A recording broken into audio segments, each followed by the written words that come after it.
So now that we have looked at how to factor and all the ways that we can factor, remember we said the other objective in chapter 1.5 was to be able to solve those quadratic equations. So the first way to solve a quadratic equation is to solve by factoring, which is why we looked at all those ways to factor. Okay, so what we do first, we're going to make sure that the equation is set equal to 0. Then we're going to factor. It might be factoring by a perfect square. It might be factoring by a GCF. It might be factoring using grouping. It might be factoring by guess and check. So we won't know which way for every problem to factor, right? But we're going to factor whichever method that it calls for. Then we're going to add one more step. We're going to set each factor equal to 0. All right, so let's see what that might look like here. So say, for example, we had something like x squared minus 47 equals 2. Okay, so our first step we said that we're going to do is we're going to set it equal to 0. So I need to move this 2 to the other side so that I can get a 0. So I'm set equal to 0 here. I've got x squared minus 49. So now I'm going to think of all the ways that I know how to factor. There's no GCF, so my first way is not going to work. My second way is difference of perfect squares. So I look at this, oh, that's what it is. It is the difference of perfect squares. So I'm going to factor this by saying x plus 7, x minus 7, right? Remember perfect squares, we take the square root of everything and alternate the signs. One's positive, one's negative. So now that they are factored, we're going to set each factor equal to 0 and solve it. So I'm going to take this first factor, x plus 7 is going to equal 0.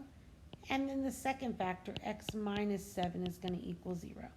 And now we simply solve each one of those factors. So to solve the first factor, I'd subtract my 7. So x equals negative 7. My second factor, I'm going to add 7.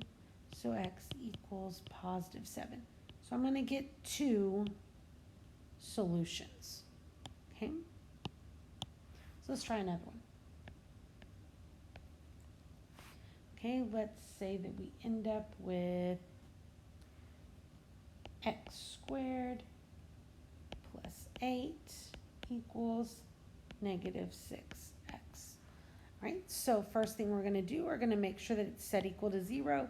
So I need to go ahead and add this 6x to the other side here.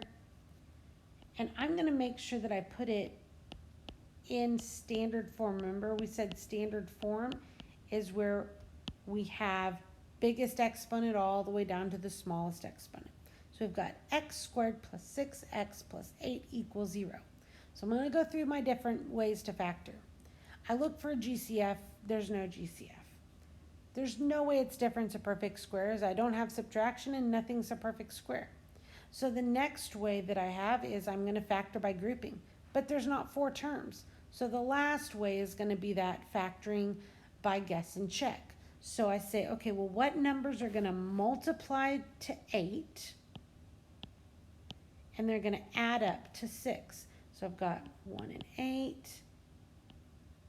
2 and 4. 1 and 8 add up to be 7. Add up to be 9. 2 and 4 add up to be 6. Oh, and there it is, a 2 and a 4. So I'm going to have x plus 2. I'm going to have x plus 4 equals 0. Now I'm going to set each of these factors equal to 0.